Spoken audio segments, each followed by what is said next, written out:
ನಮಸ್ಕಾರ, ಎಲ್ಲರೂ ಹೇಗಿದ್ದೀರಿ? ಮಾನ್ಯ ಡಿ.ವಿ.ಜಿ ಅವರ ಮಂಕುತಿಮ್ಮನ ಕಗ್ಗದ ಹೊತ್ತಿಗೆಯಿಂದ ದಿನಕ್ಕೊಂದು ಕಗ್ಗದ ಸರಳ ತಾತ್ಪರ್ಯವನ್ನು ಆಲಿಸುತ್ತಿರುವ ತಮಗೆಲ್ಲರಿಗೂ ನಮಸ್ಕಾರಗಳು. ಇಂದಿನ ಸರಣಿ ಸಂಚಿಕೆ 79. ನಾನು ನಿಮ್ಮೊಂದಿಗೆ ಕರುಣಾಕರ ಬಳಕೂರು ಮತ್ತು ಗಾಯನದಲ್ಲಿ ವಿದ್ವಾನ್ ಸುರೇಶ್ ರಾವ್ ಅತ್ತೂರು. ಇಂದಿನ ಕಗ್ಗ ನಿಮ್ಮ ಮುಂದೆ.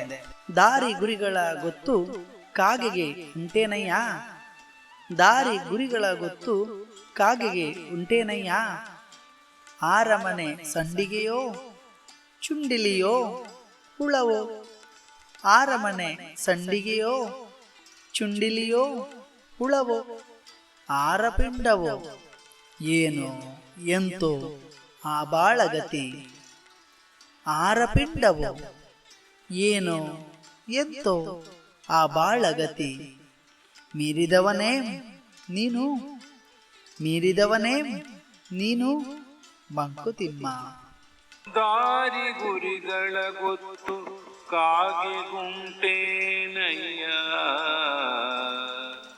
ಆರಮನೆ ಸಂಡಿಗೆಯೋ ಚುಂಡಿಲಿಯೋ ಹುಡುವ, ಆರಪಿಂಡವೋ ಏನೋ ಎಂತೋ ಆ ಬಾಳಗತಿ, ಮೀರಿದವನೇ ನೀನು ಮಂಕುತಿಮ್ಮ,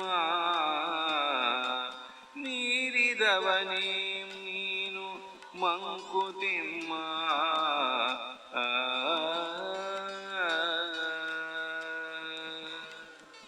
ಸ್ನೇಹಿತರೆ, ಪ್ರಕೃತಿಯಲ್ಲಿರುವ ವಿಶಿಷ್ಟವಾದ ಪಕ್ಷಿ ಮತ್ತು ಎಲ್ಲರಿಗೂ ಚಿರಪರಿಚಿತವಾದಂಥ ಪಕ್ಷಿ ಇದು.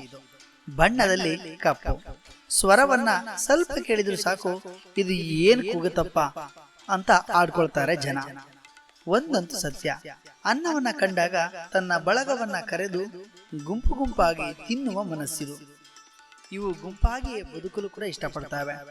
ಬೆಳಗ್ಗೆ ಆದ್ರೆ ಸಾಕು ಮನೆ ಮುಂದೆ ಒಂದೇ ಸಮನೆ ತಿಂಡಿ ಕೊಡೋ ತನಕ ಅರ್ಚಿಕೊಳ್ತಾವೆ. ಕರ್ಕಶವಾಗಿ ಕೂಗಿದ್ರೆ ಏನೋ ಅಪಶಕುನ ಮಾತು ಕೇಳ್ತೀವಿ, ಮೆಲುಧ್ವನಿಯಲ್ಲಿ ಕೂಗಿದ್ರೆ ಪದೇ ಪದೇ ಕೂಗಿದ್ರೆ ಓ ಯಾರೋ ಇವತ್ತು ಮನೆಗೆ ನೆಂಟರು ಬರ್ತಾರೆ ಎಂಬ ನಂಬಿಕೆಯ ಮಾತುಗಳು ಇಂದಿಗೂ ಕೂಡ ಹಳ್ಳಿಗಳಲ್ಲಿ ಆಡಿಕೊಳ್ತಾರೆ ನಮ್ಮ ಜನ. ನಿಮ್ಗೆ ಈಗಾಗಲೇ ಗೊತ್ತಾಗಿರ್ಬೋದು ನಾನು ಯಾವ ಪಕ್ಷಿ ಬಗ್ಗೆ ಮಾತನಾಡ್ತಿದ್ದೀನಿ ಅಂತ. ನಮ್ಮ ನಿಮ್ಮೆಲ್ಲರ ಅಚ್ಚುಮೆಚ್ಚಿನ ಪಕ್ಷಿಯೇ ಕಾಗೆ. ಓ ದೇವರೇ, ಇದು ಹೇಗಪ್ಪ? ಹೋಗೋಗಿ ನಮ್ಗೆ ಕಾಗೆ ಅಚ್ಚುಮೆಚ್ಚಾಗ್ತದೆ. ಕೋಗಿಲೆ ಆದ್ರೆ ಹೌದಪ್ಪ, ಸುಮಧುರವಾಗಿ ಹಾಡುತ್ತೆ, ಇಂಪಾಗಿ ಹಾಡುತ್ತೆ, ಕೇಳಲು ತುಂಬಾ ಖುಷಿ ಆಗತ್ತೆ ಅಂತ. ಕಾಗೆ ಅಂದ್ರೆ ಕರ್ಕಶ ಅಂತ ಎಲ್ಲರೂ ಆಡ್ಕೊಳ್ತಾರೆ. ಹಿಂದೂ ಸಂಪ್ರದಾಯದ ಪ್ರಕಾರ ಕಾಗೆ ಶನಿ ಪುರಾಣದಲ್ಲಿ ದಂಡಕಾರಕ ಶನಿ ಮಹಾತ್ಮನ ವಾಹನ. ನಮ್ಮ ಹಿರಿಯರು ಗತಿಸಿ ಹೋದಾಗ ಕಾಗೆಗೆ ಊಟ ನೀಡುವ ಸಂಪ್ರದಾಯ ಇವತ್ತಿಗೂ ಇದೆ. ಅಂದ್ರೆ ಸತ್ತವರು ಕಾಗೆ ರೂಪದಲ್ಲಿ ಬರ್ತಾರೆ, ಕಾಗೆ ಅನ್ನ ತಿಂದ್ರೆ ಆತ್ಮಕ್ಕೆ ಶಾಂತಿ ಸಿಗುತ್ತೆ ಅಂತೆಲ್ಲ ಅಂದ್ಕೊಳ್ತೀವಿ. ಆಚರಣೆ ಕೂಡ ನಾವು ಮಾಡ್ತಾ ಇದ್ದೀವಿ. ಇದೇನಪ್ಪ ಕಾಗೆಯನ್ನ ಅಚ್ಚುಮೆಚ್ಚು ಅಂತ ಕರೀತಾರೆ ಅಂತ ನೀವು ಕೇಳಬಹುದು. ಹೌದು, ಕಪ್ಪು ಅಂದ್ರೆ ಯಾರಿಗೂ ಕೂಡ ಇಷ್ಟ ಇಲ್ಲ, ಬಣ್ಣವೇ ಹಾಗೆ ಅದು.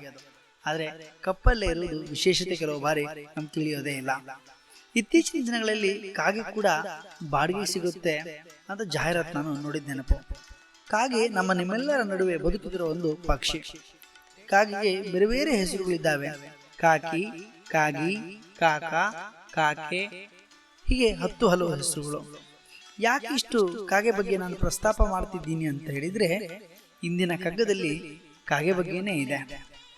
ಈ ಕಾಗೆಗೆ ಆಕಾಶದೆತ್ತರ ಉದ್ದಗಲದಲ್ಲಿ ಹಾರಾಟ ಮಾಡುತ್ತಾ ಮನೆ ಮನೆ ಸುತ್ತಾಡಿ ಕೂಗಿಕೊಂಡು ಕೊಟ್ಟಿದ್ದನ್ನ ತಿಂದುಕೊಂಡು ತನ್ನವರಿಗೂ ಕೊಟ್ಟು ತಾನು ಒಂದಿಷ್ಟು ತಿಂದುಕೊಂಡು ತನ್ನ ಕಾಯಕ ನಿಷ್ಠೆಯನ್ನ ಮೆರೆಯುತ್ತೆ. ಆದರೆ ಇಲ್ಲಿ ನೀವು ಸೂಕ್ಷ್ಮವಾಗಿ ನೀವು ಗಮನಿಸಬೇಕು, ಬದುಕಿನಲ್ಲಿ ದಾರಿ ಮತ್ತು ಗುರಿಗಳೇನಾದ್ರೂ ಉಂಟೇನು ಅಂತ ಪ್ರಶ್ನೆ ಹಾಕಿಕೊಂಡ್ರೆ ಉತ್ತರ ಇಲ್ಲಿ ಶೂನ್ಯವಾಗಿ ಕಾಣುತ್ತೆ. ಕೇರಿ ಕೇರಿ ತಿರುಗಾಡುತ್ತಾ ಹಾರೋಡುತ್ತಾ ಯಾರ ಮನೆಯಲ್ಲಿ ಮಾಡಿದ ಸಂಡಿಗೆಯೋ, ಬೇಯಿಸಿದ ಕಾಡೋ, ಅಥವಾ ಸತ್ತು ಬಿದ್ದಿರುವ ಇಲಿಯೋ, ಅಥವಾ ಹುಳವು ಹಪ್ಪಟೆಯೋ, ಯಾರಿಗೆ ಅರ್ಪಿಸಿದ ಪಿಂಡವೋ ಏನೋ ಗೊತ್ತಿಲ್ಲ, ಏನಾದ್ರೂ ಒಂದೊಂದನ್ನ ತಿಂದುಕೊಂಡು ತನ್ನ ಬಾಳಗತಿಯನ್ನು ಅದು ದುಡುತ್ತದೆ.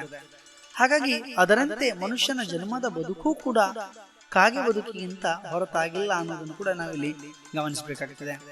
ನಿನ್ನ ಬಾಳು ಕೂಡ ಕಾಗೆ ಹಾಗೆಯೇ. ಇಲ್ಲಿ ಕವಿ ಮಾನ್ಯ ಗುಂಡಪ್ಪನವರು ತಮಗೆ ತಾವೇ ಹೇಳಿಕೊಳ್ಳುವ ಮೂಲಕ ಈ ಕಗ್ಗದಲ್ಲಿ ಮನುಷ್ಯನ ಬದುಕಿನ ಪರಿಯನ್ನು ವಿಶಿಷ್ಟವಾಗಿ ನಿರೂಪಿಸುವುದನ್ನ ನಾವಿಲ್ಲಿ ನೋಡಬಹುದು. ಒಟ್ಟಿನಲ್ಲಿ ಕಗ್ಗದ ಮೂಲಕ ಮನುಷ್ಯನು ನಿರಂತರ ಅಭ್ಯಾಸದ ಮೂಲಕ ನಮ್ಮ ಮನಸ್ಸಿನ ಮೇಲೆ ನಮಗೆ ಹಿಡಿತ ಬಿದ್ದು ಪಕ್ವತೆಯಿಂದ ನಮ್ಮ ಪಥವನ್ನು ಗುರಿಯನ್ನ ಮುಟ್ಟಲು ಹಲವು ಮಾರ್ಗಗಳಿವೆ. ಅವುಗಳನ್ನು ಕಂಡುಕೊಳ್ಳುವ ಮತ್ತು ಆ ಮೂಲಕವೇ ಯಶಸ್ಸನ್ನ ಕಾಣುವ ದೃಢತೆ ನಿಮ್ಮೆಲ್ಲರದ್ದು ಆಗಬೇಕು. ಗೊತ್ತು ಗುರಿ ಇಲ್ಲದ ಕಾಗೆ ಬದುಕು ಆಗಬಾರದು. ನಾಳೆ ಇನ್ನೊಂದು ಕಗ್ಗದೊಂದಿಗೆ ಬರುತ್ತೇನೆ. ಅಲ್ಲಿಯವರೆಗೆ ನಮಸ್ಕಾರಗಳು. ಮನೆಯಲ್ಲೇ ಇರಿ, ಆರೋಗ್ಯಕರವಾಗಿರಿ, ಸಾಮಾಜಿಕ ಅಂತರವನ್ನ ಕಾಯ್ದುಕೊಂಡು ಅವಶ್ಯಕತೆ ಇದ್ದರೆ ಮಾತ್ರವೇ ಮನೆಯಿಂದ ಹೊರಗೆ ಹೋಗುವಾಗ ಮಾಸ್ಕ್ ಅನ್ನು ಧರಿಸಿಯೇ ಹೋಗಿ. ಧನ್ಯವಾದಗಳು.